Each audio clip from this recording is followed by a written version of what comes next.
Hindi pa nakakauwi ang ilang lumikas dahil mataas pa rin ang baha sa ilang lugar sa Valenzuela City. Ang Quezon City government naman magbibigay ng tulong sa mga pamilyang apektado ng landslide sa barangay Bagong Silangan. Narito ang aking report. Isa-isang initak ng mga lalaking yan ang mga kawayang bumagsak sa dalawang nakaparadang sasakyan sa Don Vicente Street, barangay Bagong Silangan, Quezon City. Naunang nailabas ang SUV, sunod ang taxi. Hindi na raw nahintay ng mga may-ari ng sasakyan ang City Engineer's Office sa kabila ng abiso ng barangay. Wala ma'am, kasi kung antayin pa namin ang City Engineer, babalikan nila daw, kaya ngayon may dalawang bagyo pa. Pag nagumuho itong bahay, tatabunan na ng lupa ang taxi. Wala naman daw dumating mula sa City Engineer's Office at kailangan nila ang mga sasakyan para makapaghanap buhay. Sa araw-araw po namin na pangangailangan, dito lang po kami umaasa. Ito lang pang inaasahan namin, pinagkukunan ng pangkain namin araw-araw. Alas 6 ng umaga raw kanina nang nabunot ang mga kawayan na nakatanim sa gilid ng bangin dahil sa paglambot ng lupa. Parang humangin lang naman. Tapos, bigla na narinig na may bumagsak. Tapos, bumagsak na pala yung kawayan. Tinanim daw ni Dondon ang mga kawayan sa pag-asang mapigilan nito ang pagguho ng lupa. Nasa gilid kasi mismo ng bangin ang kanyang bahay. Wala naman malilipatan. Kung meron lang, bakit hindi? Persahan ng pinalikas ang mga nakatira sa tatlong magkakatabing bahay sa gilid ng bangin. Matagal na raw humingi ng tulong ang mga residente para sana mapatayuan ng riprap ang bangin. Lahat ng mga kandidato pupunta dyan. Pinapakita namin, picture lang sila, sukat-sukat. Wala naman nangyayari. Humupa ng baha sa barangay Silangan pero hindi pa pinapayagang umuwi ang mahigit 1,700 evacuees dahil masama pa rin ang panahon. Ang iba gaya ni Meralisa, hindi raw alam kung may mauuwian pa. Kubo po. Tagpi-tagpi. Depende na lang po kasi nabasa na po siya sa ulan. Depende na lang po kung pwede pa siyang matirahan. Kasi yung mga plywood, lumambot na po. Bahala na po. Sa evacuation center, may pwesto din para sa mga alaga ng mga lumikas na residente. Quezon City Veterinary Office ang nagbabantay at nagpapakain sa kanila. Nagdeklara na ng state of calamity ang Quezon City para magamit ng LGU ang kanilang Quick Response Fund. Bit-bit ang kaldero. Sinuong ni Jerry ang baha rito sa dulong tangke, Barangay Malinta, Valenzuela City. Dadalhan niya ng pananghalian ang mga magulang at mga kapatid na nag-evacuate. Diyan po sa school kasi po lumikas sila mamaya. Tumaas na niya kasi ang baha sa kanilang bahay. Minsan po kasi hanggang leeg po. Kasama ang mga kaanak ni Jerry sa 2,000 at 300 pamilya sa lungsod na lumikas. Kung tutuusin, sanay na nila sila sa baha. Kaso nakakatakot po, sa totoo lang. Hindi pa kami maalis dito kasi nga may bagyo pa po. Balik bahay naman na kanina ang mag-anak na ito, matapos pansamantalang makituloy sa mga magulang. Humupa na kasi ang baha sa tinitirahan nila sa barangay Dalandanan. Safe na bang bumalik? Siguro po. Kasi kahit paano di naman na nag-uulan. Opo. Sa mga kalsadang baha pa rin tulad sa G. Lazaro, problema ng ilan ang mas mataas na singil ng mga nakakadaang sasakyan. Sayang pamasahe namin eh. Mahal din po yung pamasahe. Ano yung delikado sa baha? Sanay na po. Sa MacArthur Highway naman sa Dalandanan, delikado pa rin. Sir, ano nangyari? Tumirik? Tumirik, malalim sa gitna. Naabot po ng baha. Tumirik? Tumirik po. Kahit mga four-wheel na sasakyan, di rin kinaya. Kaya si Jo Marie Montiveros nanigurado. Kumusta? Ilang oras ka na naghihintay dito? Mga isang oras pa lang naman. Oras? Anong hinihintay niyo po? Nag-aalangan kasi kung dumaan eh. Mga ilang oras pang hihintayin niyo niyan, sir? Siguro may isang oras. Nilipad ng malakas na hangin ang bubong ng ilang bahay sa Iloilo City. Sa Pangasinan, pati ilang evacuation center hindi nakaligtas sa pagbaha. Saksi si Seje Torida ng GMA Regional TV. Lagpas taong baha ang nagpalubog sa ilang lugar sa bayan ng Kalasyaw sa Pangasinan. Ang mga residente ni-rescue ng mga otoridad mula sa kanilang mga tahanan para dalhin sa evacuation center. Ang mga kalsada, mistulang ilog na. Ayon sa Kalasyaw MDRRMO, halos hindi na huminto ang tawag ng mga nagpaparescue mula pa kagabi dahil sa paglalim ng tubig.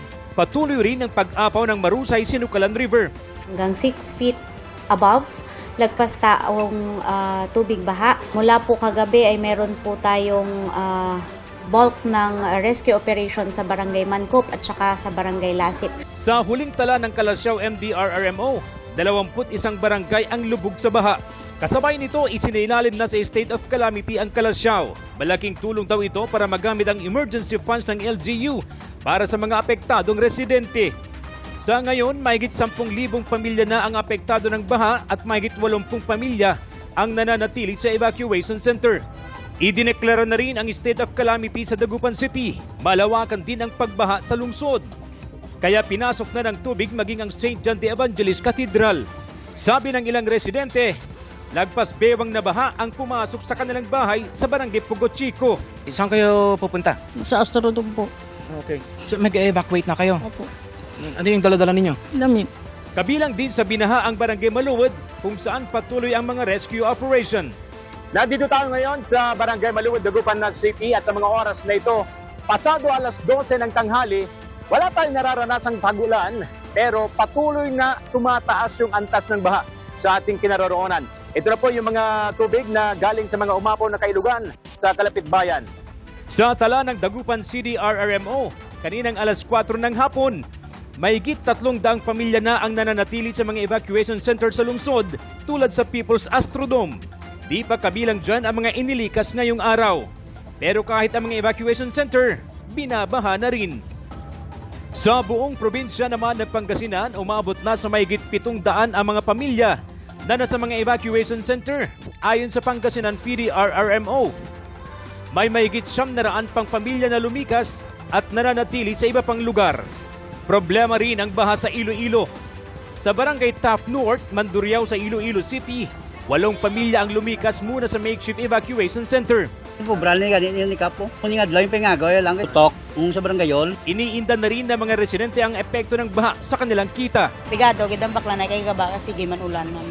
Wala gawa tao, way gana gawa bintanay. San baba kon mo ita to kwarta? Tayo bigado kit. Ayon sa Iloilo City DRRMO, halos 80 barangay ang pinaha sa lungsod. Mahigit 800 individual na ang nananatili sa evacuation center. Sa Barangay San Isidro sa bayan ng Haro, ilang bubong na ang nilipad dahil sa malakas na hangin. May mga puno namang natumba sa Barangay Santa Cruz sa Arevalo. Para sa GMA Integrated News, CJ Torida ng GMA Regional TV, ang inyong saksi. Bangkay na matagpuan sa Bulacan ang babaeng pasahero ng SUV na nahulog sa sapa sa Caloocan. Saksi si Chino Gaston.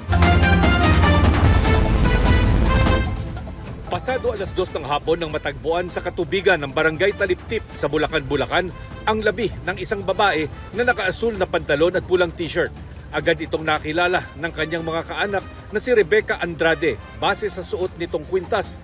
Siya ang may-ari at isa sa 2 sakay ng SUV na nakitang tinangay papuntang Sapa sa Camarin North, Caloocan sa kasagsagan ng malakas na ulan noong Lunes ng gabi. Bago nito, sinuyod ng mga volunteer rescue personnel at Caloocan CDRRMO ang Marilao River sakaling dito napunta ang labi ng biktima. Kahapon ng umaga, natagpuan ang labi ng driver ng SUV na si Ricardo Donasco na ayon sa kanyang may bahay ay nakatawag pa bago sila maaksidente.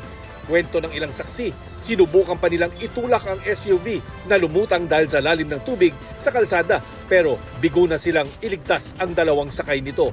Sinubukan ng GMA Integrated News na makakuha ng panayam sa pulisya at sa kaanak ng biktima na si Andrade pero tumanggi muna silang humarap sa kamera. Para sa GMA Integrated News, Chino Gaston ang inyong saksi.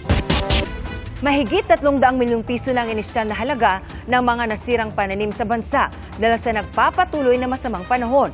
Kabilang sa mga napinsala ang mga pananim na palay. Saksi si Dano Tingkuko.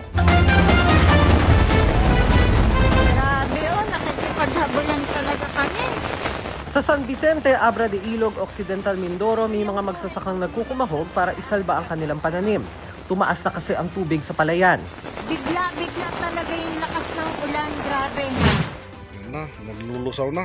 Sa Atok, Benguet, maagang inani ng mga magsasaka ang tanim nilang wombok o Chinese cabbage kahit hindi pa panahon ng anihan. Kesa daw masira ang gulay, nagbakasakali silang may bumili kung ibebenta nila. Sa kabuuan, 323 million pesos ang inisyal na halaga ng mga nasirang pananim sa buong bansa dahil sa halos 1 linggong pag-uulan. Pero paniguro ng Department of Agriculture, walang dahilan ng publiko na mangambang baka kulangin sa supply ng pagkain o magmahal ang presyo nito sa mga palengke. Sa gulay, karamihan ng mga naunang nagtanim ay na-harvest. So wala rin tayong nakikita. So yung mga nagtanim agad prior to bagyo, yun yung maapektuhan. But definitely, we can easily recover dito sa mga pagtatanim uli nila. So in effect, wala tayong inasahan na masyadong surge. Nasa 6,700 metric tons ang kabuuang nasirang palay. Pero paliwanag ng DA, nasa loob ito ng nakaproject na palay kada taong pwedeng masira o mawala bunsod ng mga bagyo. Sapat din daw ang supply para sa relief operations at para sa 20 peso rice program. Yung stocks din ni NFA ngayon nasa 450,000 plus metric tons. So more than 9 billion bags yan na ginagamit for relief and for P20 program natin. So we have enough supply for calamity relief efforts plus yung sa P20 program natin. Ayon sa DA, pinakaapektado ang Regions 1, 2, 3, Calabarzon, Mimaropa, Bicol, Regions 6 at 12. Naglaan ng DA field offices and agencies ng hindi bababa sa 500 million pesos na intervention para makapagtanim muli. Iba pa yan sa nasa 400 million pesos naman na inilaang pautang sa mga magsasaka. Para sa GMA Integrated News, ako si Dano Tingkung ko ang inyong saksi. Dalawang bagyo na ang humahatak at pinalalakas ang habagat. Ang bagyong Dante huling namataan, 790 kilometers east-northeast ng Itbayat, Batanes. Northwest ang galaw nito sa bilis na 15 kilometers per hour. Ang bagyong Emong naman, huling namataan 165 kilometers sa kanluran ng Sinait, Ilocos Sur. Southwest ang kilos nito sa bilis na 15 kilometers per hour. Patuloy na palalakasin ng dalawang bagyo ang habagat na magdadala pa rin ng maulang panahon. Bukod sa habagat at dalawang bagyo sa loob ng QUAR, meron ding sama ng panahon sa labas na mataas din ang tsansa maging bagyo. Pero ayon sa Pag-asa, pahilaga ang galaw nito at hindi tutumbukin ang Pilipinas. Napababa ng 1 percentage point ang taripa na ipapataw sa mga produkto ng Pilipinas na for export sa Amerika. Kasunod ito ng pulong ni ng Pangulong Bongbong Marcos at US President Donald Trump. Saksi si Sandra Aguinaldo. Si US President Donald Trump ang sumalubong kay Pangulong Bongbong Marcos pagdating sa White House. May patikim din si Trump sa pagpupulungan bago pa man sila magsimula. I just want to say it's an honor to have you. We're going to talk about trade today and we do a lot of business with you. Thank you very much, Mr. President. Of course, we're all very happy to be here to once again reaffirm the very strong ties between the Philippines and the United States, ties that go back over 100 years. Matapos ang pulong, agad na inilabas ni Trump sa social media ang napagkasunduan. 19% aniya ang taripang babayaran para sa mga i-export ng Pilipinas sa Amerika. Mas mababayad sa 20% na orihinal na planong ipataw sana simula ngayong Agosto. Sabi pa ni Trump, tuluyang bubuksan ang merkado ng Pilipinas at hindi papatawa ng kahit anong taripa ang mga produkto ng Amerika na ipinapasok sa Pilipinas. Gayunman, nilinaw ni Pangulong Marcos na para lang sa piling sektor ang zero tariff na binanggit ni Trump sa kanyang post. There were certain markets that they were asked to be open that are presently in this right now are not open. The major areas that he said were automobiles, because we have a tariff on American automobiles. We will open that market. Ibig sabihin, wala nang taripang ipapataw sa mga kotseng in-import mula sa Amerika. Lalakihan din ng Pilipinas ang dami ng ini-import na produkto. The other side of that is an increased importation from the United States for soy products, wheat products, and pharma, actually, medicines, para makamura naman yung maging mas mura yung gamot natin.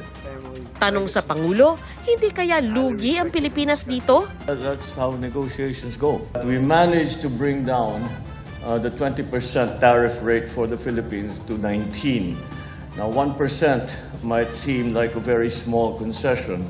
However, when you put it in real terms, it is a significant achievement. Tinawag din ni Trump ang Pangulo na very good and tough negotiator. Tinalakay rin sa meeting ang defense and security. He was very inquisitive about how the situation in our country, what are the threats that we have to worry about, and how are the other countries around ASEAN, Asia Pacific reacting to what's going on in West Philippine Sea, including the status of the different militaries around the area. We covered a great deal of ground. Tinanong ng media si Marcos kung paano niya babalansehin ang ugnayan niya sa Amerika at China. There is no need, in a sense, to balance, as you characterize it, to balance our relationship within the United States and China, simply because our foreign policy is an independent one, and we are essentially concerned with the defense of our territory and the exercise of our sovereign rights. And I don't mind if he gets along with China, because we're getting along with China very well, because I think he has to do what's right for his country. I've always said, make the Philippines great again, do whatever you need to do.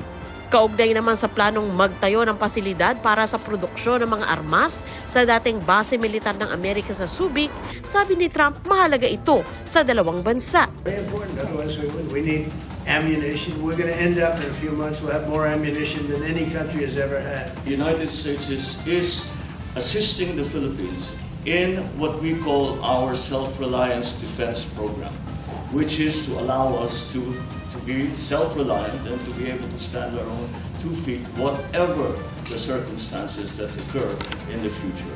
Sa kanilang meeting, formal na ring inimbita ni Marcos si Trump na bumisita sa Pilipinas. When are you coming to the Philippines, sir? Soon. For the ASEAN? Mula dito sa Washington, D.C. Para sa GMA Integrated News, Sandra Aguinaldo, ang inyong saksi. 3 dam sa Luzon ang nagpapakawala ng tubig. Base sa datos ng Pag-asa sa 8 a.m. kanina, isang gate ng Ipo Dam sa Bulacan ang nakabukas. 3 gate naman ang nakabukas sa Ambuklaw Dam, habang 2 sa Binga Dam. Pareho yang nasa Benguet. Patuloy ring binabantayan ang antas ng tubig sa iba pang dam. Balik normal na ang level ng tubig sa Marikina River. Panibagong problema naman ang sumiklab na sunog sa isang public market sa lungsod. Saksi si Tina Panganiban Perez. Sa gitna ng pagbangon sa epekto ng masamang panahon, dagdag problema sa Marikina ang sunog sa public market. May tindahan kami sa baba. Narinig na lang namin sila sasabing sunog. Expired lang naririnig ko, nag-anuhan na kami. Naglikpitan na kami. Ang sunog, ma'am, ay ang nadamay is dito sa 3rd floor.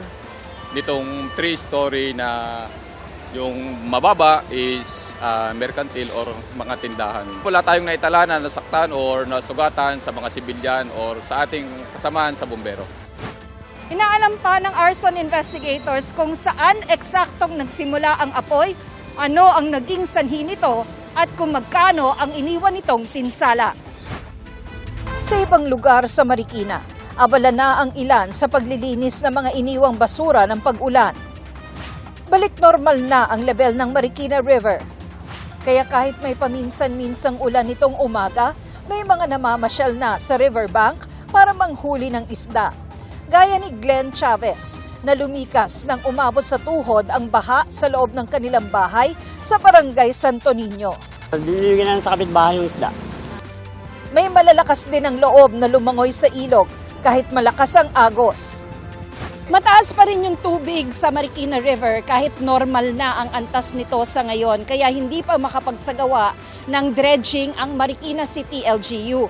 Pero tuloy-tuloy naman yung clearing operations. Kung makita ninyo, tinatanggal nila yung mga putik at basura na inano dito sa gilid. Kinahapunan, bahagyang gumanda ang lagay ng panahon, kaya ang ilang lumikas, umuwi na.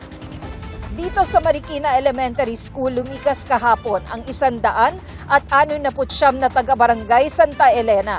Kanina, 66 na lang ang sumisilong sa paaralan. Para sa GMA Integrated News, ako si Tina Panganiban Perez, ang inyong saksi.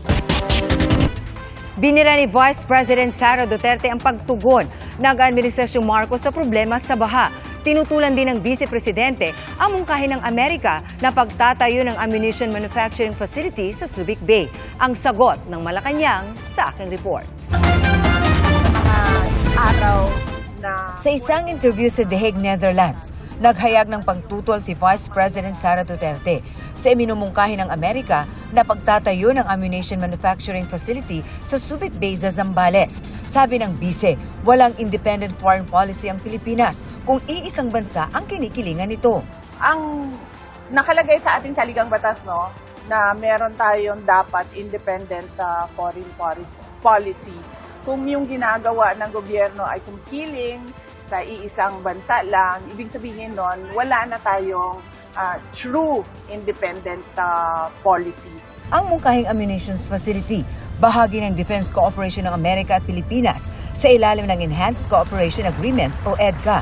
Ang sabi ni Pangulong Marcos, makakatulong daw yun sa pagiging self-reliant ng Pilipinas pagdating sa depensa. The United States is assisting the Philippines in what we call our self-reliance defense program, which is to allow us to be self-reliant and to be able to stand our own 2 feet.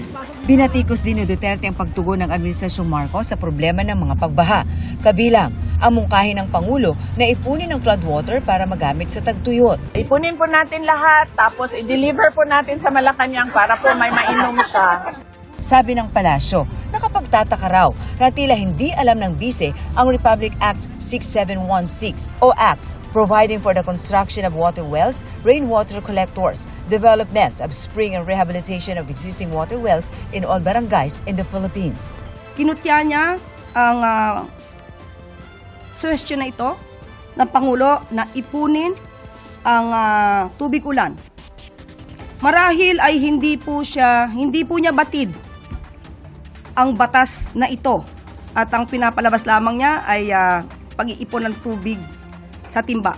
Pagdidiin ng palasyo, may direktiba ang Pangulo, gaya ng mga libreng sakay at paghahanda ng food packs para sa mga naaapektuhan ng bagyong Krising. Hindi naman po talaga malalaman marahil ni Vice Presidente kung ano po ang pag-prepare ng administrasyon patungkol po dito sa bagyong Krising dahil wala po siya sa bansa at nagbabakasyon siya sa The Hague. Hiningan namin ng reaksyon dito ang bise. Mga kapuso, maging una sa saksi. Mag-subscribe sa GMA Integrated News sa YouTube para sa iba't ibang balita.